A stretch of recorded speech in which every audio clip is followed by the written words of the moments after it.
राम राम मित्रांनो, मी अमोल कोळेकर पाटील.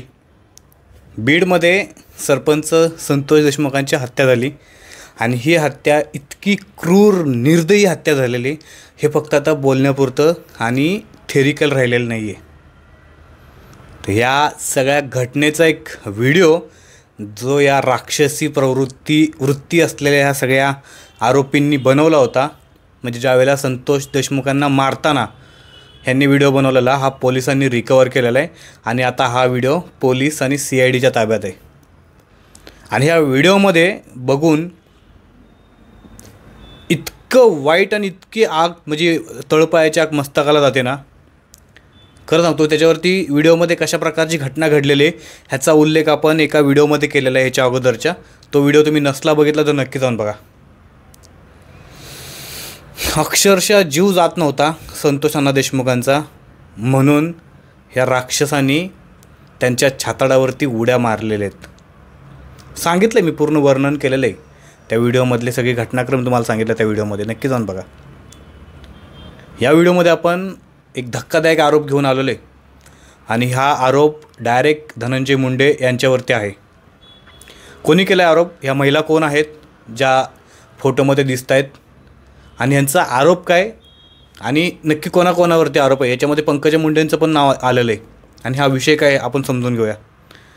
मित्रांनो, एका न्यूज चॅनलला प्रतिक्रिया देताना एका महिलेने सांगितलं की माझी जमीन धनंजय मुंडे आणि त्याच्या माणसांनी बळकावलेली, अगदी धमकी देऊन बळकावलेली. आम्हाला धमक्या दिल्या होत्या, परळीमध्ये आला तर तंगडं तोडू, परळीमध्ये आला तर जिवंत राहणार नाही, आणि रजिस्ट्री करायच्या वेळेला, दस्त करायच्या वेळेला आम्हाला अपहरण केल्यासारखं आम्हाला केलं होतं. आम्हाला आमच्यावरती दबाव टाकून आमच्यासोबत घटनाक्रम करून म्हणजे दस्त करून घेतलेला. आणि ह्या सगळ्यांच्या घटनामध्ये धनंजय मुंडेंच्या घरी, म्हणजे ते आता जमीन कोणाच्या नावावर आहे तर धनंजय मुंडेंच्या घरी घरकाम करणारा एक माणूस, त्याच्या नावावरती ही सगळी जमीन झालेली. आणि धनंजय मुंडेंच्या घरी तो मुंडे नावाचा एक व्यक्ती आहे, तो घरकाम करतो, घरगडी येतो, मजुराचं काम करतो तिकडे. त्याच्या नावावरती फक्त ही जमीनच नाही तर अशा अनेक जमिनी त्याच्या नावावरती आहेत, अनेक गाड्या आहेत, फार्म हाऊस बांधलेला एका नोकरानी, नोकर जो घरकाम करणार नोकर असतो त्यांनी. आता तुम्ही म्हणाल की नोकर आहे तर एवढं सगळं कसं काय केलं. ह्याच्यामध्ये आणखी एक पॉझिटिव्ह म्हणण्यापेक्षा आणखी एक अशी बाब दाखवले की त्या नोकराची बायको नगरसेविका होती किंवा आहे आणि धनंजय मुंडेंच्या कृपेने ती नगरसेविका होती किंवा आहे, आता आहे की नाही मला नाही माहिती, पण होती. आणि त्या एका नगरसेवकाच्या म्हणजे पगारावरती त्यांनी फार्म हाऊस बांधलं, घर घेतलं, जमिनी घेतल्या, गाड्या घेतल्या आणि आता ते लाईफस्टाईल एकदम हायपाय जगत आहेत, असा आरोप केला आहे या महिलेनी. आता या महिला कोण आहेत त्या समजून घेऊया. या आहेत सारंगी महाजन. आता महाजन नाव ऐकले की दोन नावं पटकन डोळ्यासमोर येतात. एक म्हणजे प्रमोद महाजन, स्वर्गीय प्रमोद महाजन. दुसरे म्हणजे प्रकाश महाजन, ते मनसेमध्ये.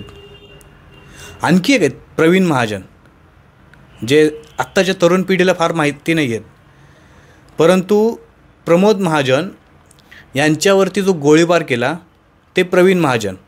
हे तिघं भाऊ आहेत, प्रकाश महाजन, प्रमोद महाजन आणि प्रवीण महाजन.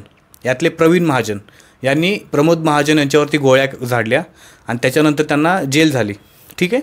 आणि जेलमध्ये असताना दीड वर्ष की 2 वर्ष असताना नंतर त्यांचा अचानक मृत्यू होतो आणि सांगितलं जाते की ही नैसर्गिक मृत्यू झालेला आहे. आता या प्रवीण महाजन आहेत, यांच्या पत्नी म्हणजे ह्या सारंग महाजन.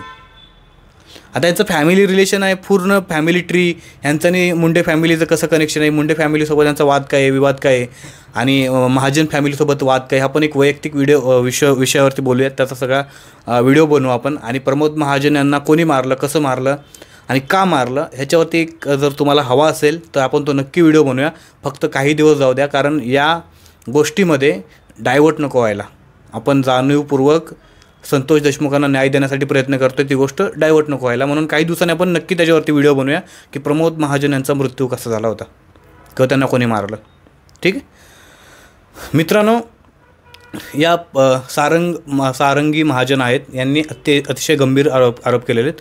आणि हे आरोप आत्ताच नाहीत, मी जरा चेक करत होतो, पाठीमागच्या 2 महिन्यापूर्वी देखील हेच आरोप केलेले. परंतु तेव्हा अशा प्रकारची राज्यामध्ये कुठलीही घटना नव्हती.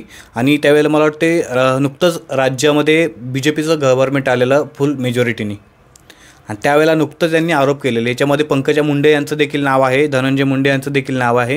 आणि त्यांनी आरोप केलेले आहेत की धनंजय मुंडे यांचे जे कार्यकर्ते आहेत, पदाधिकारी आहेत, हे जबरदस्तीने अशा बीडमध्ये लोकांच्या जमिनी बळकावत आहेत. बऱ्याच म्हणजे हा यांचा व्यवसायच आहे. गोरगरीब एखादा बघायचा, अंगठा दाखवणारा आणि त्याच्या जमिनी बळकावायच्या. हा व्यवसाय आहे या मुंडे परिवाराचा आणि यांच्या सगळ्या गुंडांचा, असा आरोप केला आहे सारंगी महाजन यांनी. आता खरं तर या आरोपाची चौकशी होते का नाही माहिती नाही. त्या आज देवेंद्र फडणवीस साहेबांना आणि उपमुख्यमंत्री अजितदादांना भेटायला गेल्या होत्या. अजितदादांची भेट झाली दुपारी, म्हणजे एका चॅनलशी बोलताना त्यांनी सांगितलं की देवेंद्र फडणवीस यांच्याशी देखील त्यांची भेट होणार आहे.